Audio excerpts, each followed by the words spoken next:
態，乃至整個人生嘅走向。劉秀花呢位劉鑾雄嘅三女，無疑係投胎技術高超且巧妙繼承基因嘅典型代表。佢嘅人生軌跡，好似一部精彩紛呈嘅豪門傳奇，喺歲月長河中徐徐展開。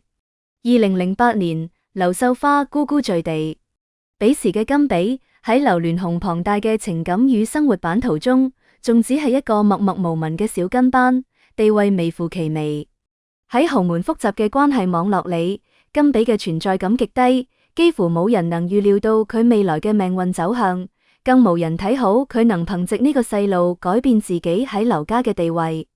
與之形成鮮明對比嘅係呂麗君，作為劉鑾雄當時較為公開嘅伴侶之一，佢所生嘅女喺嗰陣時好似更受大劉關注。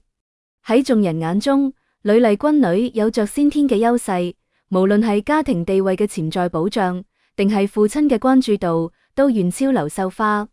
嗰時嘅劉秀花好似一顆被暫時遺忘喺角落嘅明珠，無人察覺佢未來會綻放出點樣耀眼嘅光芒。然而，現實嘅發展總係出人意表。大劉對呢位婚外出世嘅女，展現出咗超乎常人想象嘅關注同寵愛。呢份寵愛，好似春日裏突如其來嘅暖陽，迅速籠罩咗劉秀花嘅童年。喺劉秀花僅僅2歲嘅時候，佢便擁有咗屬於自己嘅鑽石珠寶。嗰啲璀璨奪目嘅寶石，喺細細個佢身上閃耀住奇異嘅光芒，好似喺訴說住佢與眾不同嘅身份。佢就好似童話中嘅公主，被父親捧喺手心，享受住世間最奢華嘅寵愛。大劉毫不吝嗇咁將各種珍稀之物送到女兒面前，只為博佢一笑。呢種毫無保留嘅寵愛，令外界紛紛側目，亦引發咗無數猜測。點係大劉會對呢個三女咁偏愛？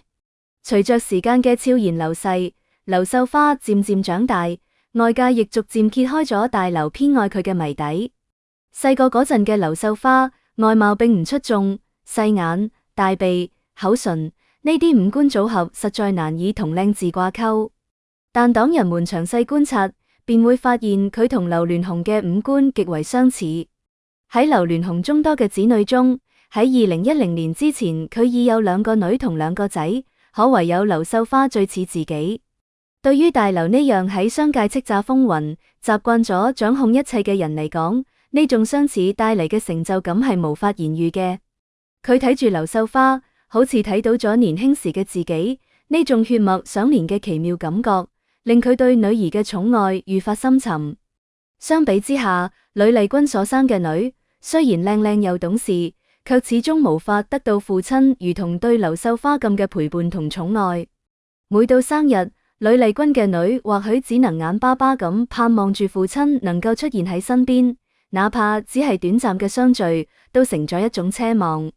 而劉秀花喺父親嘅寵愛中無憂無慮咁成長，享受住家庭帶嚟嘅溫暖同幸福。時光飛逝，轉眼間劉秀花已長成17歲嘅少女。如今嘅佢已然成為香港富豪圈真正嘅名媛代表。佢燙住波浪捲髮，嗰如海浪般起伏嘅髮絲，散發住迷人嘅魅力。身着湖水綠嘅紗質長裙，輕盈飄逸嘅裙擺，好似帶住春日嘅微風。細細嘅開領設計，別有一番嫵媚風情。詳細端詳佢嘅面容，曾經嘅細眼如今變大咗一啲，仲擁有咗細雙眼皮，略顯有肉嘅鼻子端端正正，雙唇微抿時扯出嘅笑容都帶住一種榮華富貴感。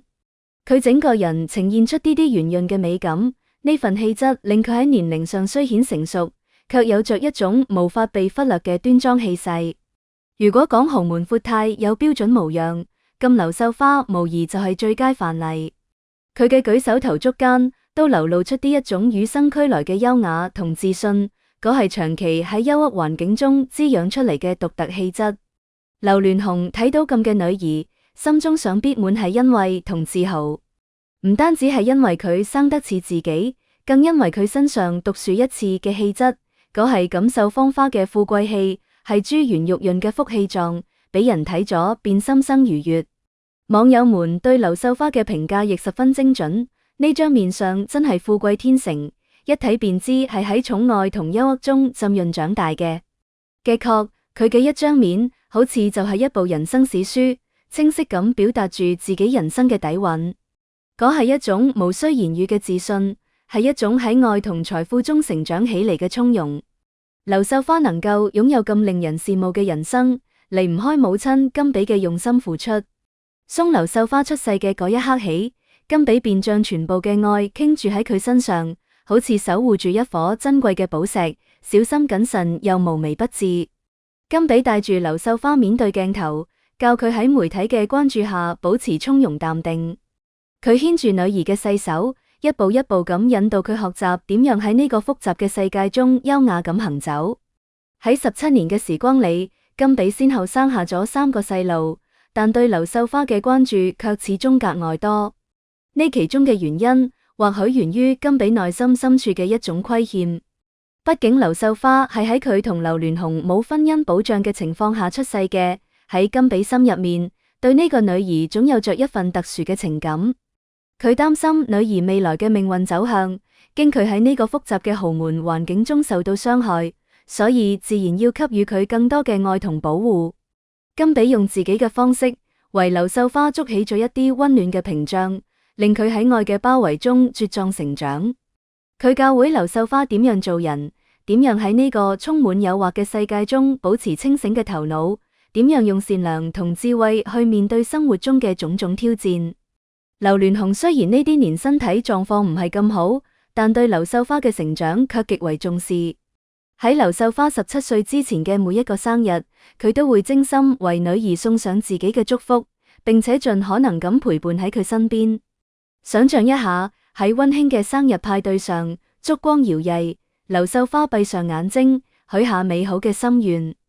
而劉鑾雄就坐喺佢身旁，微笑住睇住女兒，眼神中充滿咗慈愛同關懷。咁嘅場景，對於劉秀花嚟講，係每年最期待嘅時刻，亦係佢童年中最珍貴嘅回憶。然而，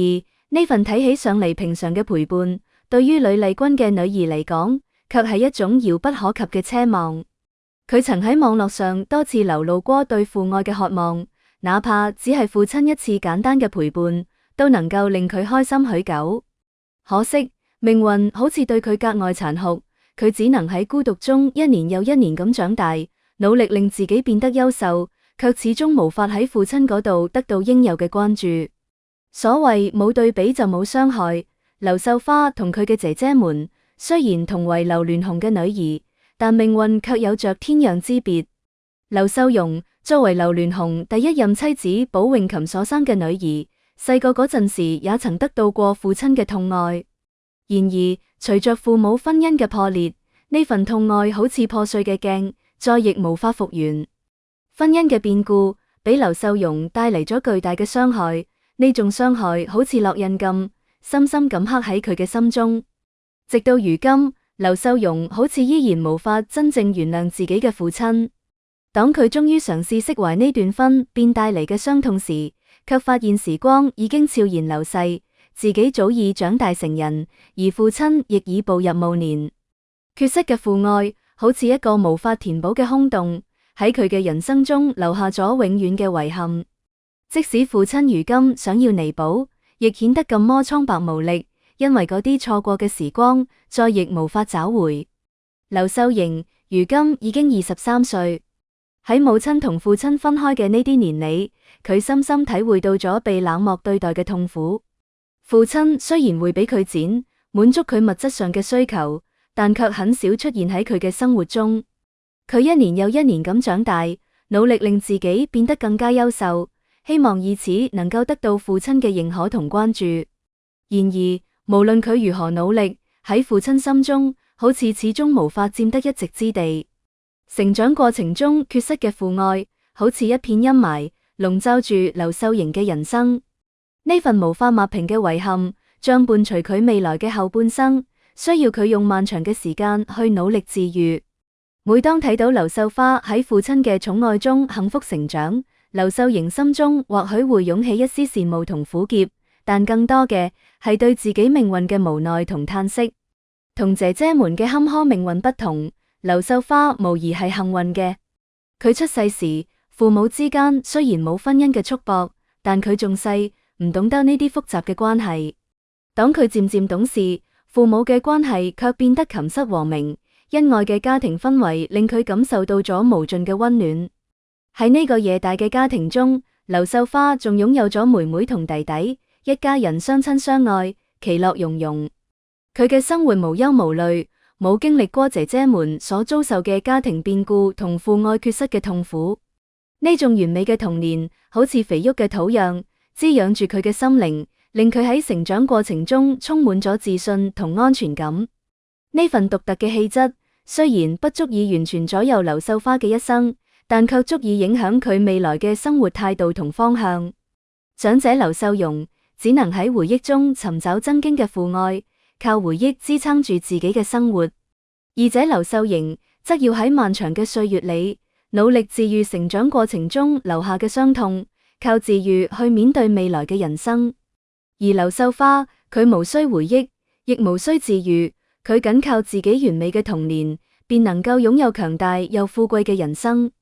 佢帶住嗰份與生俱來嘅自信同從容，行喺人生嘅道路上，無論遇到咩困難同挑戰，都能夠微笑面對。